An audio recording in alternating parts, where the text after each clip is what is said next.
So Ruth Finley had already been having a really terrible day. That afternoon, her husband Ed had collapsed from what they thought was a heart attack after he'd spent the day working in the yard. Already an anxious person, Ruth would have to spend the night alone in the house, all while she listened to the radio broadcasts about the BTK Strangler. So when the phone rang in the middle of a broadcast, Ruth was terrified. But then she remembered it could be the hospital, so she quickly picked up. Well, as soon as she did, an unfamiliar voice on the other end of the line asked if he was speaking with Ruth Smock of Fort Scott, Kansas. Ruth's stomach dropped. Ruth Smock was her maiden name, and no one had called her by it in years. Fort Scott was the town where she had spent her entire childhood, but she hadn't lived there in decades. She nervously told the man it was, and he responded back to her, "I know all about that night." What night? So Ruth listened in complete shock as the caller read aloud from a 1946 article from the Fort Scott Tribune. He read her an article that detailed Ruth's own attack from when she was 16 years old. 16? Attack? Who? What? I mean, what happened? Well, here's the TLDR. In 1946, Ruth was chilling at home alone when a man broke in and grabbed her from behind. The man started ripping at her clothes, so Ruth fought back. This enraged the man, who shoved a chloroform rag over her mouth until she lost consciousness. And the last image Ruth saw was the man heating up an iron on the stove. When she woke up, she had burns on her thighs and scratches all over her body. The male caller asked her if she still had the brandings on her 31 years later. I mean, this is like something straight out of a horror movie. So Ruth acted like she didn't know what the guy was talking about. But the guy said if she didn't pay him to keep quiet, he was going to tell everyone the news of her attack and that he knew where she worked. Ruth slammed the phone down at this point, absolutely horrified. Then she went to bed and got a nice -2 hours of sleep that night. So her husband Ed had to stay in the hospital for another week. So Ruth spent her nights paralyzed with fright, praying she wouldn't get another call. Worried about sweet Ed's heart, she decided not to tell him anything when he came home. Ruth was shopping in downtown Wichita when a man began to walk alongside her. The guy started talking to her and was like, "You've done such a good job working this week. You can take the weekend off." Ruth did her best to ignore the man, but he persisted. She said she was waiting for her husband, and then he asked, "Are you still married?" She didn't answer. He continued, "I like your face. I'll see you again, you can count on that. Some people's fantasies are other people's nightmares." Well, when Ed finally came out to meet her, Ruth told him about the who had just followed her. Ed assured her it was probably just a guy looking to pick someone up. And about a year passed without her ever seeing the man again, so she figured Ed was probably right. Maybe it was just a weird coincidence with some creepazoid. But then, in June of 1978, when she was once again shopping downtown, the man came back. Ruth was walking past this alleyway in between the stores when she suddenly felt someone reach out and grab her wrist. It was the man from the previous summer. The man screamed obscenities at her and begged her to talk to him. Ruth broke free from the man and ran into one of the stores. She called Ed and he immediately came to pick her up. That October, Ruth got another letter in the mail that threatened her, the police, the telephone company, and it once again demanded she give him money. So Ruth paced until Ed got home, and she finally decided to tell him everything. He read the letter and immediately went to the police. Well, they met with the lieutenant and told him about the calls, the man downtown, and the letters. And they explained that they had no enemies that they knew of, and she couldn't think of anything she did wrong in the past that would make her deserve something like this. The next week, another letter came in the mail, and it demanded Ruth pay him $100. The writing was jagged and bizarre with a lot of misspellings. The author made threats to her like usual, but this time, he ended it with a bizarre poem that rhymed. "Wherever you go, on water or land, you still got to pay, or I tell about your brand. I am smart and know things to do. You talk to police I despise, like police lieutenant and telespies. Ruth brought the letter to police headquarters and continued to do so when more letters came in. The letters were sent to labs for fingerprinting and underwent decoding processes because the typos seemed to be getting worse with every letter. The writer also continually mentioned Ruth's burns in each letter. And then, a year later, when Ruth was running errands downtown, her path was suddenly blocked by a Chevrolet Bel Air.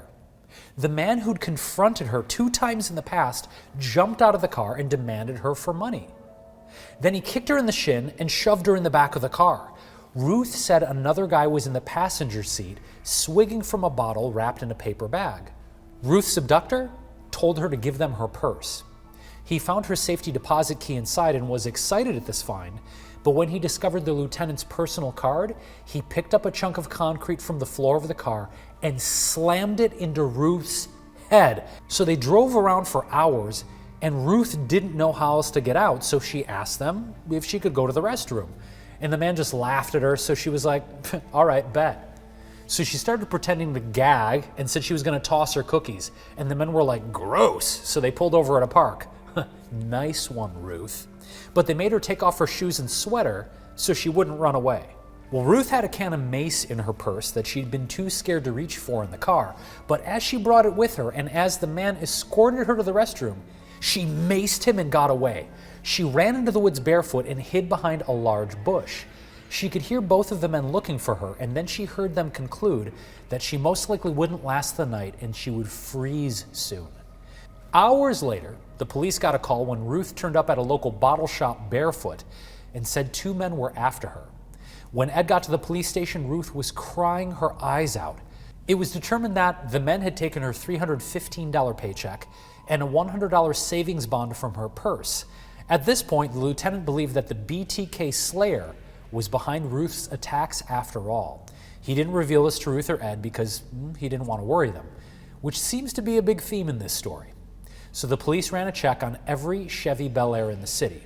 They surrounded Ruth with protection for 5 weeks straight, and they even drove the 155 miles away to Fort Scott to look through mugshots with Ruth and Ed. But their search continued to turn up blank. After working so close with Ruth for so long, he'd grown to feel like she was family, and this was starting to feel personal. This was when the detectives all officially started calling their suspect the Poet. Ruth and the detectives continued to receive letters written in rhyming verses, and the messages were always lewd, violent, and angry. But the letters suddenly stopped in July of 1979. Ruth, Ed, and the lieutenant were all hopeful that the poet had just moved on. More like hopeful he passed on. Then in August, Ruth, who wanted to be an independent woman and not bother anyone, convinced her husband to let her go shopping for jeans downtown on her own. Now, Ed was nervous, but he said yes because he didn't want to be lame. And everything was fine on her little shopping trip, but as she was heading back to her car, she didn't realize the sun was setting and she started to get nervous. Suddenly, Ruth heard that familiar voice scream back at her that he didn't know she'd make it this easy for him. And there was the man, sprinting toward her as she bolted for her car. Now, she couldn't unlock the car door fast enough, and the man closed in behind her. He ordered her inside the car and put a brown paper bag in the back seat that had rope, tape, a red bandana, and a half bottle of wine. Well, Ruth got out, and he met her on the other side of the car with an 8-inch boning blade. He punctured her twice in the back and once on her side, but the blade was so slippery at this point, he lost his grip on the handle, and she was able to get in the car and get away. But when she's speeding off, he tried to reach in while she rolled up the window, and his brown glove came out and got stuck. So just like that one scary story with the hook, except this was real. So when she started feeling woozy at a stoplight, she pulls into the gas station and staggers inside, dialing the only number she knew on the payphone, the lieutenant's. When the news broke that the poet had struck again, the poet actually started to sign his name that way. He called Ruth the 7th and hardest to find in one of his poems, hinting that he could be the BTK. In January of 1980, Ruth's case was taken over by exactly what it needed, a fresh set of eyes like Captain Mike Hill's. The poet also noticed the change in command, and welcomed the captain aboard in the best line of poetry he ever wrote. There once was a captain who had an for a heart. So by 1981, after hundreds of hours of police work, they were no closer to finding a suspect. In September of that year, the lieutenant approached a guy on the force named Chief LeMunyon. The poet had sent a letter about finishing off Ruth and made it clear he was also after the chief's wife, Sharon. He listed the make of Sharon's car and the path she drove home from work. And suddenly, it was the poet versus the lieutenant, the captain, and the chief. So the chief stepped away from his administrative role and took a personal look at the case himself. He took home the massive stack of case files and spent an entire weekend poring over every page and visualizing each incident in his mind.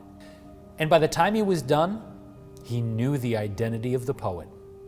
And it wasn't Hemingway. The chief called a meeting with the 16 officers on the case and told them that the poet was none other than Ruth Finley herself. What? How? I mean, how could this happen? How is this even possible? Well, before anyone could reply, the chief listed the reasons as to why. There was not a single witness to any of Ruth's encounters with the poet, despite the encounters all occurring in public places. The family lived on a dead end of the street with almost no traffic, and none of the neighbors or police officers ever spotted the poet or saw footprints. The detectives had only found one set of footprints after the night of Ruth's attack in the park, the set of footprints that belonged to Ruth. Ruth called the lieutenant when she was attacked and wounded, not 911. She got out of her car to make the phone call and then got back in and drove home. They were also able to confirm from the other mail the Finleys dropped that the poet's handwriting was the same as Ruth's. That same day, detectives obtained a waiver to search Ruth's office at the phone company. In her desk, they discovered a book of poetry, a sheet of torn paper with the poet's handwriting, and a red bandana wrapped in a Kleenex. And officials were able to perfectly match a piece of torn paper from Ruth's trash can to the bottom of a letter sent to the chief's wife.